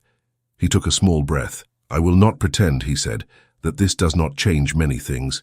There will be talk. There will be pressure to choose another bride quickly, to repair the slight to the Ashbournes, to forge some new alliance. Of course, sir, she said. You are a prince. You must marry someone. Yes, he said. Someone. He hesitated. I have thought, he added, in these last hours, about what I truly need beside me. Not a name in the peerage book. Not a house with soldiers. Someone whose first loyalty is to truth, not to advantage. Someone who will tell me when I am wrong, not only when I am convenient. That is a heavy burden to place on anyone, she said. It is lighter than the burden of lies, he replied. He looked down at her work-rough hands. I cannot say, he went on, that my mind is clear enough today to make such a decision immediately. I have broken one promise before I made it. I will not make another in haste. But I can say this. Whatever partner I choose, if I am allowed to choose, I want her to be more like you than like anyone else who stood in that chapel. Clara's heart stuttered. Like me, she repeated, barely audible. Yes, he said. Like you. He gave a small, searching smile. Do you understand what I'm saying? He asked. I think so, she whispered, but I dare not believe it. He drew in a slow breath. Clara, he said, I owe it to you and to myself not to speak of marriage when my hands are still full of the remains of another, but I can tell you that my regard for you is not the regard of a prince for a useful servant. Her eyes widened. You honor me too much, sir, she said. I have honored you too little until now, he replied. I would like to change that. Footsteps passed in the corridor. Voices called orders about carriages, about guests, about the dispersal of leftover flowers. The world went on, unaware of the small, fragile circle in the vestry. Alexander lowered his voice. In the days to come, he said, there will be inquiries, letters, anger. You may be spoken of harshly by those who preferred the letter remain buried. I will not allow harm to come to you, but I cannot promise that tongues will be kind. I have never expected kindness from tongues, sir, she said, with a faint, rueful smile. He looked at her with something like admiration. That is what I mean, he said. You see the world clearly and still choose to do what is right. I will speak to my mother, to the council. I will argue that when the time comes for me to wed, I must be free to choose someone I trust, regardless of her birth. I do not know if they will yield, but I will try, for my own sake as much as yours. She stared at him. You would fight your council for that? She asked. I would fight them for less, he said lightly. They have been wrong before. The line of his mouth softened. For now, he went on, I ask only one thing of you. Yes, sir, she said. Do not leave, he said. Do not slip away to your village, or take a post in another house, or vanish because you fear you have caused too much trouble here. Stay. Let me see whether the life that has opened before me today has room, in truth, for you. Her throat closed. "Will stay," she managed. "If I am allowed. There is nowhere else I wish to be." Relief flickered in his eyes. "Thank you," he said simply. At that moment, the vestry door nudged inward. A small brown and white nose pushed through, followed by a determined head. Oliver trotted in as if he owned the castle. Clara let out a soft, helpless laugh. "You incorrigible creature," she said. "How do you keep finding us?" Alexander looked down at the dog, then back at her. "It seems he has chosen his loyalties as firmly as you have," he said. "We owe him much." Oliver sat, tail thumping, and eyed the prince expectantly. Alexander crouched, ignoring the astonished intake of breath from a passing attendant in the hall. "Sir Oliver," he said solemnly, scratching the dog's ears, "you have rendered your king to be a great service. I am in your debt." Oliver licked his hand in reply. Clara watched them, something warm and unfamiliar growing in her chest. Alexander rose again. "There will be changes," he said. "Some will be hard. Some, I hope, will be good. When they begin, I would like you to be near, Clara, not only as a maid, but as—" "Clara." She nodded. "I will stand where you place me, sir," she said, "and if I see something that should not be in the earth, I will tell you." He smiled. "That," he said, "is exactly what I hope." Outside, the last of the wedding guests' carriages rattled away from the castle. Inside, among discarded ribbons and untaken vows, a prince and a maid stood together in a quiet room, the distance between their stations narrowed by truth and choice. For the first time that day, Alexander's shoulders eased. "We have had enough of other people deciding our paths for us," he said. "From now on, I mean to walk mine with my own eyes open." Clara looked at him, at Oliver, at the door that led back into a changed world. "I should like to see where that path leads," she said softly. The scandal did not last as long as everyone said it would. For a week, perhaps two, Windsor buzzed like an overturned hive. Letters flew in and out. Courtiers whispered in corners. The newspapers printed careful lines about a postponed royal union and His Highness's remarkable devotion to paternal counsel. Then another minor uproar appeared somewhere else in the kingdom. A railway dispute. A foreign prince behaving badly in Paris. The world, which never stopped for private hearts, moved on. Inside the castle, things did not move on quite so quickly. Clara returned to her duties as if nothing had changed. She rose early, carried linens, polished silver, fetched water. People watched her more than they had before. Some looked with curiosity, some with envy, some with quiet sympathy. "Do not let them unsettle you," Mrs. Jenkins muttered one morning, handing her a stack of napkins. They would stare at a broom if the prince glanced at it twice. "He only glanced," Clara said. "He did not—" "Child," Mrs. Jenkins cut in, not unkindly. "I have seen many things in this house. I have not often seen a prince call a maid by her Christian name in the vestry, while the archbishop waits. Do not pretend it meant nothing." Clara flushed. "It meant the truth mattered," she said. "That is all." Mrs. Jenkins gave her a look that said she was not fooled, but she let it rest. Oliver, for his part, accepted his new fame as his due. No one dared kick him now. He trotted through the halls with his tail high, stopping only when the Queen herself clicked her tongue and offered him a scrap from her own plate. "Well, Sir Oliver," she said once dryly as he licked her fingers, "it seems you have earned your place in history." Clara hovered in the doorway, stunned. "Ma'am," she murmured, "I did not mean—" The Queen raised a hand. "Do not start apologizing again," she said. "Between you and this animal, my son has begun to speak like a sovereign who knows his own mind. I will bear the inconvenience of wagging tails for that." "Thank you, ma'am," Clara said softly.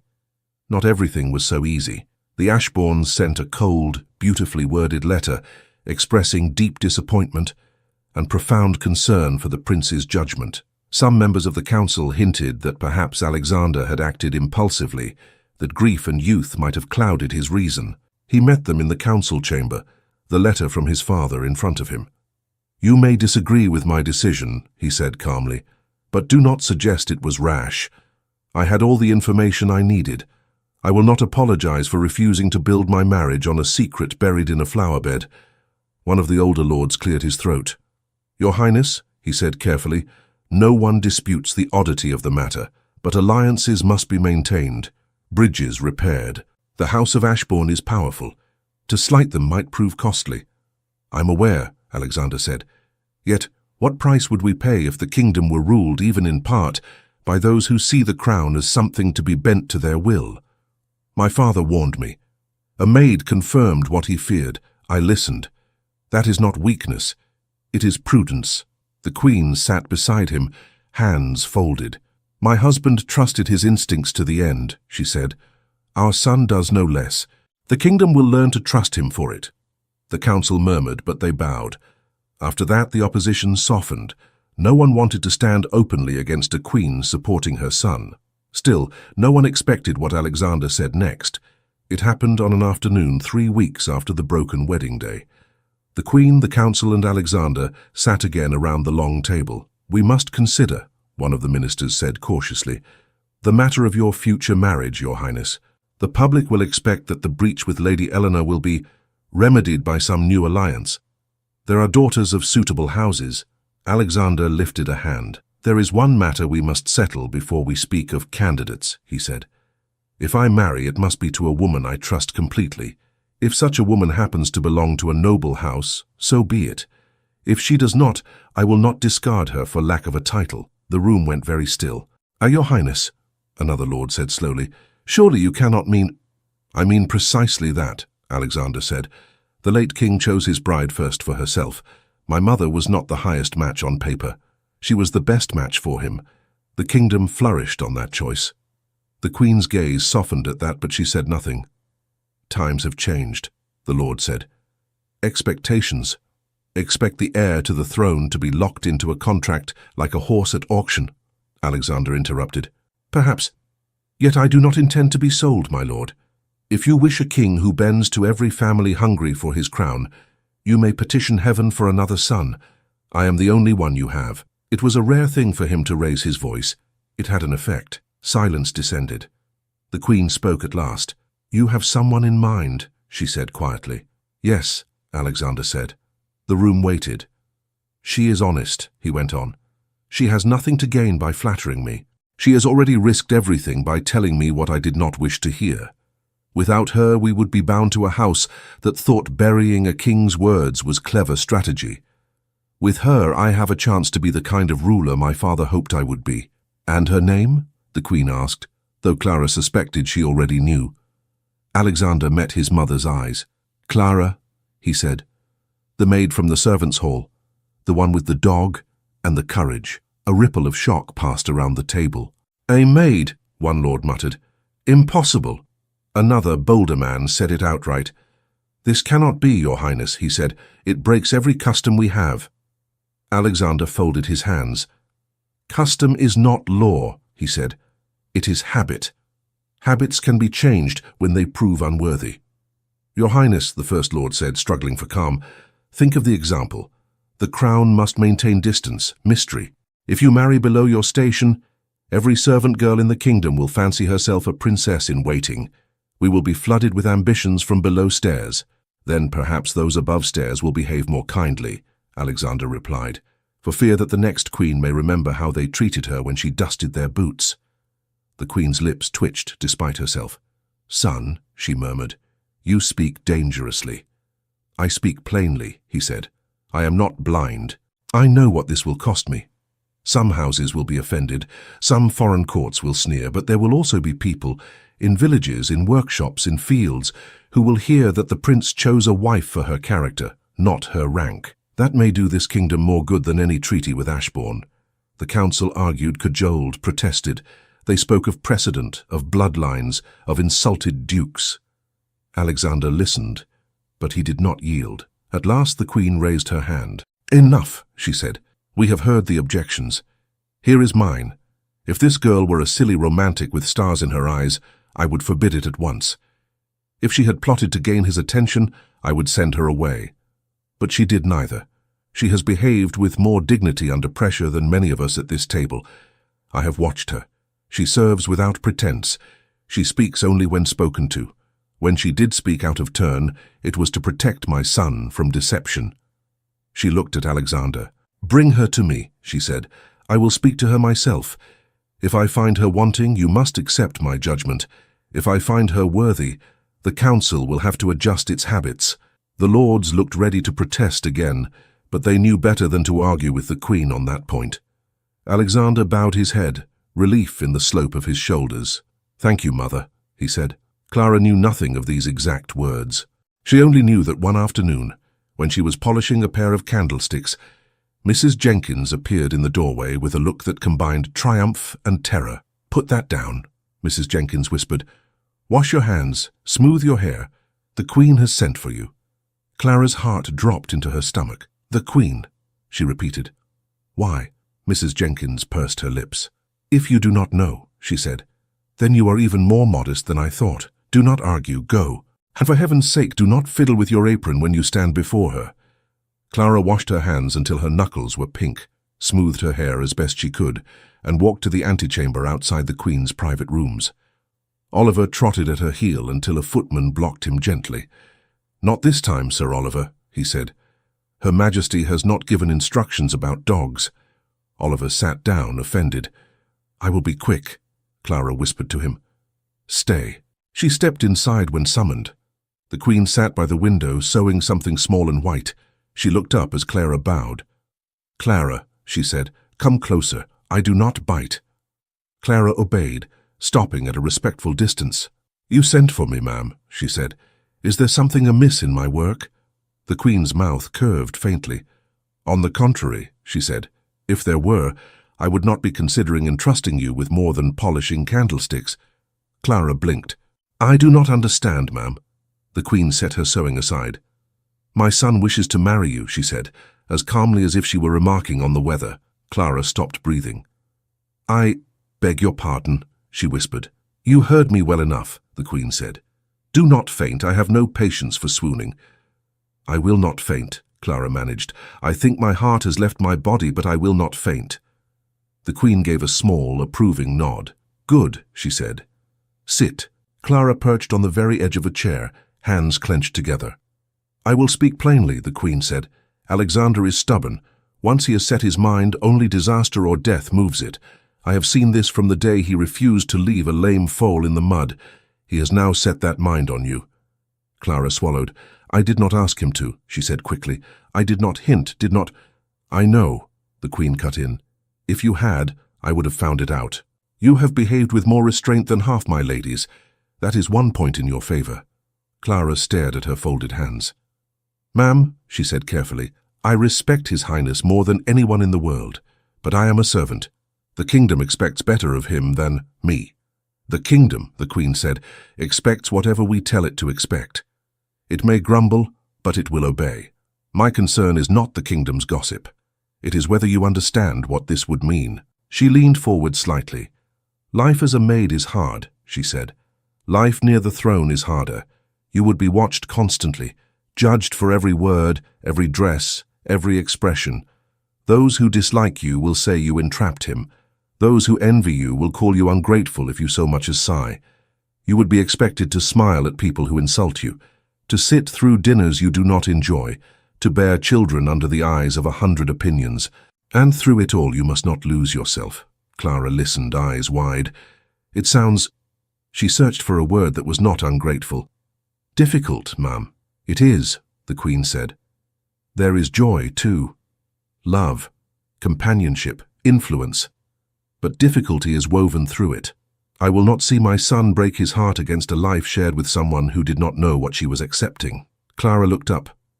"I have never thought of myself as someone meant for ease, ma'am," she said. "Difficult is not new to me." "That is not enough," the Queen said. "Tell me this, do you love him?" The question landed like a stone in a still pond. Clara's cheeks burned. She swallowed. "I respect him. I admire him. I trust him. When he speaks, I feel as if I can breathe more fully. When he entered the chapel that day, I prayed he would choose the harder path, not for my sake, but for his. When I thought he might not, my heart hurt. When he did," she shook her head. "If that is not love, ma'am, I do not know what else to call it." The Queen watched her quietly. "You did not mention his face," she said, "or his title." Clara gave a tiny, startled laugh. "I should not dare," she said. "His face and title do not need my praise. They have enough from others. It is his self I care for. The Queen's shoulders loosened. That, she said, is the right answer. She picked up her sewing again, though she did not yet take a stitch. You must understand, she went on, that if I consent there will be no half measures. You will not be kept in some shadowed corner as his secret comfort. You will stand beside him in full view as his wife. Some will cheer, some will sneer, some will test you. You must meet them all without shrinking. Do you believe I can, Mum? Clara asked, almost afraid of the answer. The Queen threaded her needle. You faced Lady Eleanor in the corridor, she said. You faced my son in the vestry. You faced me just now without fainting. I begin to suspect there is more steel in you than in half the swords in the armory. Yes, I believe you can. Clara's breath trembled. Then, she could hardly say it, then you will allow.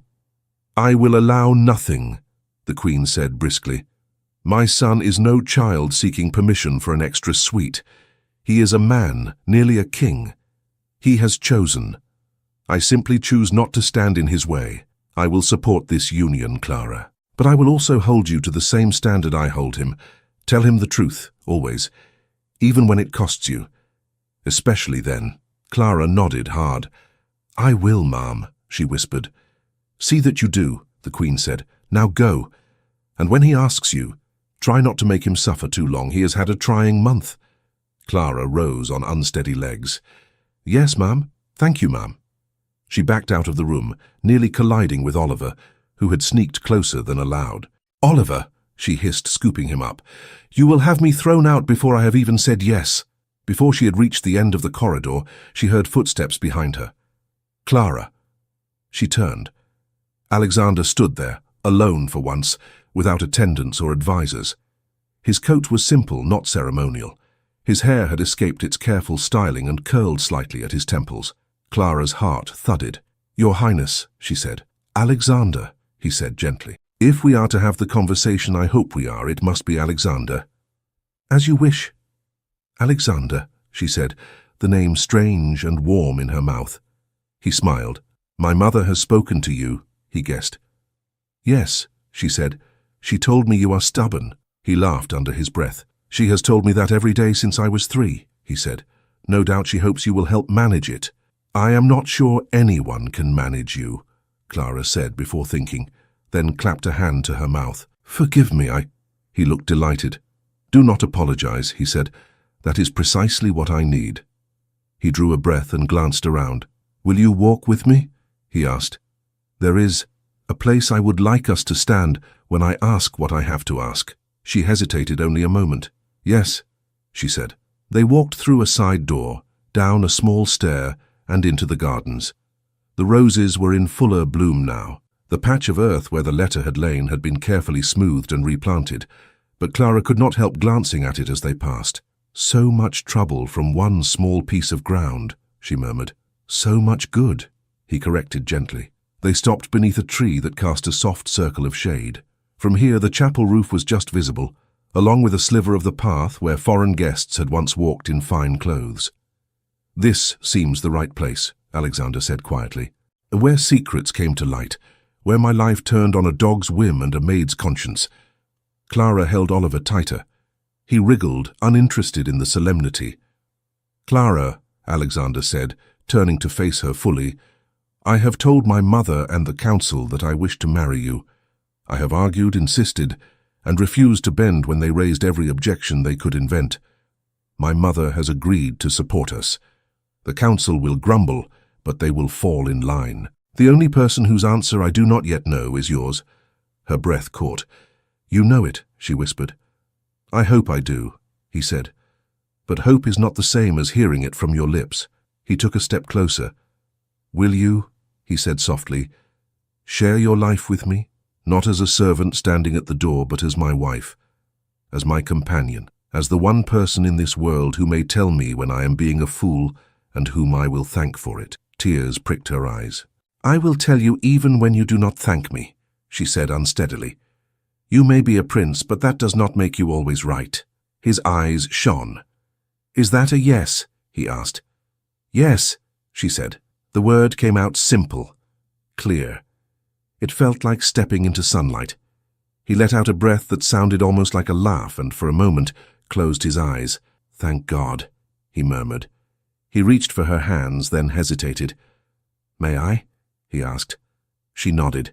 His fingers closed around hers. They were warm, steady. "You understand," he said, "that I cannot promise you ease. There will be days when you curse the crown and the walls and the endless ceremonies. There will be eyes on you always. There will be people who never forgive you for standing where they thought someone else should." "I understand," she said, "but wherever I stand, I would rather see the truth beside me. That is you." He swallowed. "And you," he said, "are the truth I did not know I needed until you put that letter in my hands." Oliver barked once, as if unwilling to be left out. Alexander glanced down. "And you, Sir Oliver," he added gravely, "will of course have a place of honor at the wedding." Clara laughed through her tears. "He will disgrace us," she warned. "He will steal cake from the table and fall asleep in the aisle. Then the kingdom will know their rulers have better company than their politest guests," Alexander replied. News of the betrothal reached the castle that evening, and the kingdom soon after. The reactions were exactly as the Queen had predicted. In the great houses, some were outraged. "A maid?" gasped one duchess, nearly spilling her tea. "What will he do next?" knight the butler. "Better him than half the lords we have," her niece muttered. In taverns and in cottages, people reacted differently. "Have you heard?" a blacksmith's apprentice said, wiping soot from his hands. "The prince is to marry a servant girl. A brave one, they say," his master replied. "Stood up to fine folk and saved him from a bad match. Perhaps there is hope for us yet." At Windsor, preparations began again. There were to be flowers and music as before, but less glitter, fewer foreign guests, more familiar faces. The Queen insisted upon proper gowns, proper ceremony, proper dignity. Clara submitted herself to fittings and instruction, stumbling over the new weight of silk at her hem, laughing when Mrs. Jenkins cried over the sight of her in white. "I never thought to see one of my girls in lace before the altar," Mrs. Jenkins sniffed. "Mind you, do not forget how to fold a sheet." "I could never forget," Clara said, hugging her. "You would haunt me." On the morning of the wedding, the bells sounded again. They were the same bells, but they rang differently in Clara's ears. She stood before a small mirror, hands trembling as she touched the simple veil at her hair. "Breathe," a lady's maid murmured, fastening the last button. "You look as if you were about to face a firing squad, not a husband." "I have never faced either," Clara replied. "It is all equally strange." Oliver sat at her feet, a narrow ribbon tied at his neck. He scratched at it sulkily. "You look distinguished," she told him.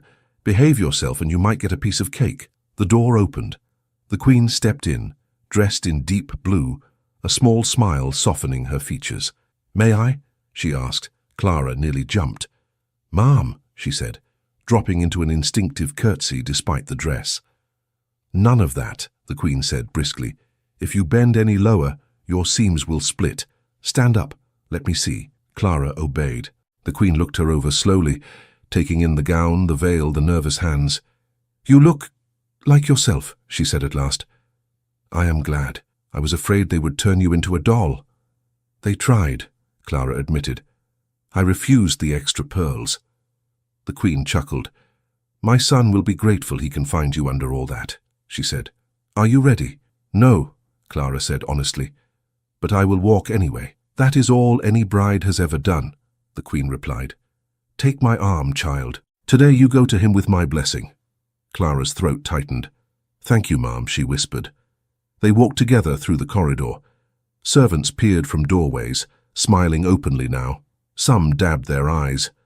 Mrs. Jenkins sniffed loudly. The steward stood straighter than ever, proud in his modest way. At the chapel door, the Queen squeezed Clara's hand and moved aside. Music rose, not from trumpets, but from a small ensemble of strings and voices. The aisle was lined not only with nobles, but with familiar faces from the household. The baker, the stablemaster, the gardener, cheeks pink, hands scrubbed raw. Alexander stood at the front, waiting. He wore no crown, only a well-cut coat and a simple sash. His eyes, when he saw her, lit in a way that made the whole room blur for Clara. She walked. Every step felt both heavy and light, as if she were learning to move in a world with different air. When she reached him, her hand shook as she placed it in his.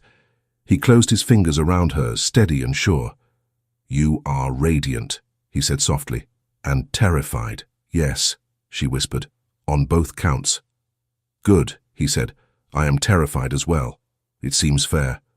The Archbishop, the same man who had waited in vain weeks before, cleared his throat with more warmth this time. "Dearly beloved," he began, but his eyes had a hint of smile in them that had not been there before. The vows were spoken. Alexander's voice did not tremble when he promised to love and protect, to listen and to lead.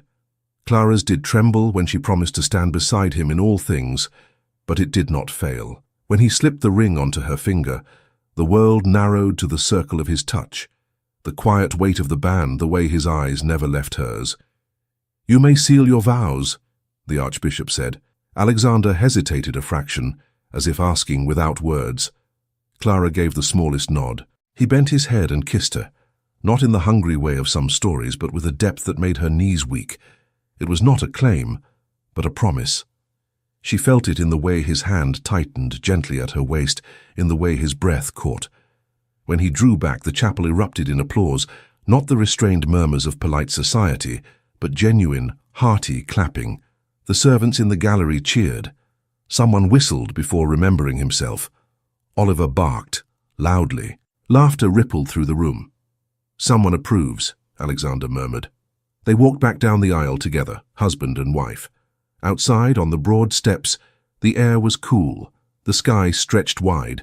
The crowd gathered in the courtyard. Staff, townsfolk allowed in for the day, a scattering of nobles, lifted their faces. "Long live Prince Alexander," someone shouted. "And Princess Clara," another added, bold and bright.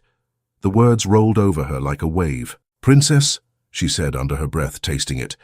"If you prefer another title," Alexander said quietly, "we can invent one." "It is not the title that feels strange," she said. "It is the idea that they mean me."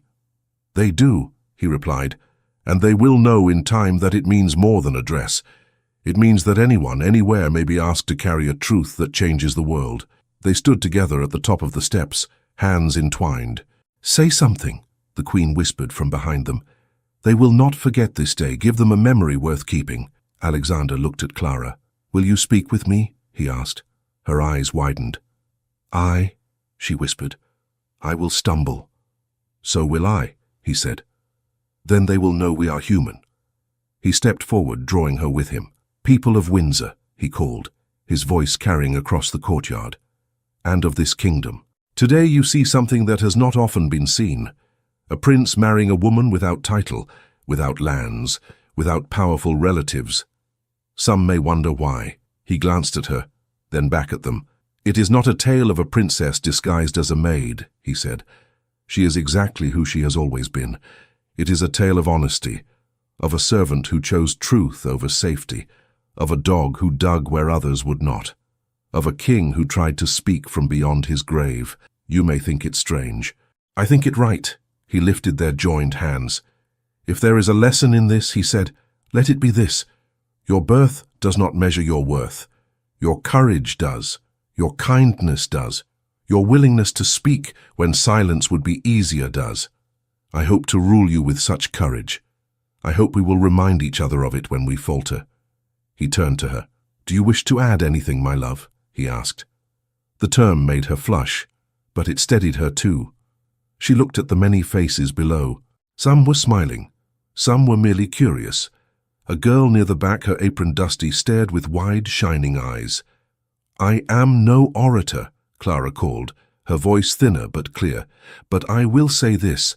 I was once a child at these gates, watching fine carriages pass. I thought the people inside were made of some different substance than I. Today I know better. They are as human as any of us.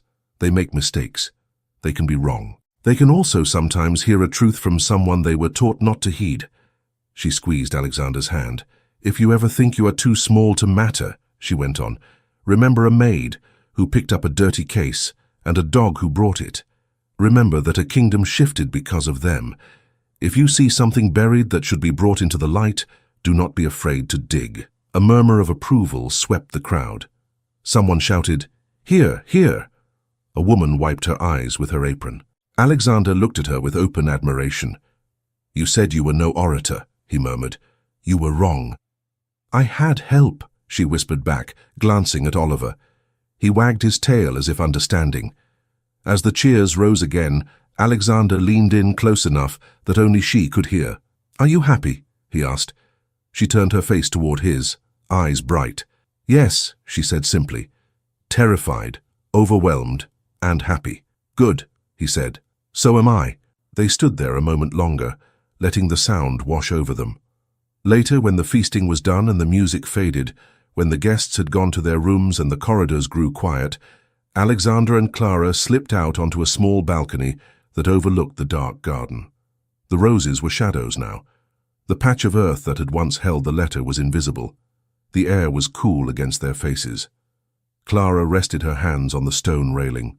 The ring on her finger caught a faint glimmer of light from the window behind them. "This is where my father used to stand on summer nights," Alexander said softly. He said it reminded him that the kingdom was more than courts and papers, that most of it lay out there sleeping and working and never seeing these walls. Clara looked out, imagining the towns, the villages, the rivers. "It is a heavy thing," she said quietly, "knowing so many lives are tied in some way to ours." "Yes," he replied, "but it is lighter knowing I am not carrying it alone." He slipped an arm around her shoulders. She leaned into him, feeling their shapes fit in a way that had nothing to do with height or station, and everything to do with choice. "Do you ever wonder," she asked, "what would have happened if Oliver had slept that morning instead of digging?" "Sometimes," he said. "Then I realize it does not matter. He did dig. You did pick up the letter. We are here. There is no world in which I would choose to go back." She smiled. "Nor I," she said. They stood in silence for a little while. Below, in the courtyard, a lone figure crossed with a lantern. Somewhere in the distance, a dog barked. Oliver, exhausted by the day's excitements, snored softly on a cushion just inside the open door. Alexander pressed his lips to Clara's hair. "Whatever storms come," he said, "we will face them like we did this one, with our eyes open, with our hands joined, with a stubborn dog somewhere underfoot." Clara laughed, the sound quiet and full. "And when we do not know what to do," she asked. "Then," he said, "we will remember the day when honesty nearly broke us and instead set us free. We will choose truth again, even if our hands shake." She turned to look at him, the shadows softening his features. "I love you," she said. She had not yet said it plainly. It felt like crossing another threshold. His eyes shone. "I love you," he answered. "Not because you saved me from a bad marriage, or because the kingdom admires you. I would love you if no one ever knew your name. I would love you in a cottage as much as in a castle." "Good," she said, "because some days, when the council talks too long, we might have to hide in a cottage in our minds." He smiled. "We will," he said. "We will build it from stories and stubbornness, and we will let no one bury a single word inside its walls."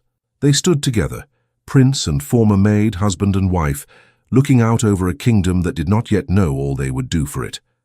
Behind them, the bells that had rung for one wedding that never was, and one wedding that was, began to toll the hour. Each peal carried over rooftops and fields, into houses and hearts. A quiet promise wrapped in sound, that power without truth is hollow, that love without courage is thin, and that sometimes, when a small dog digs where he ought not, the world is given a second chance. Thank you so much for listening to this story all the way to the end. We hope it moved you as much as it moved us while telling it. We'd love to hear your thoughts. Leave us a comment telling us where you're listening from and what you liked the most. Rate this story from 0 to 10. What score would you give it? If you enjoyed this story, don't forget to subscribe to the channel and leave a like as a show of support. That really motivates us to keep creating and sharing more stories full of emotion and life lessons. And before we go, we want to remind you that an exciting and heartwarming story recommendation will appear on the final screen. If you'd like to enjoy it, just click on the video. Thank you once again for being here, and we'll see you in the next story.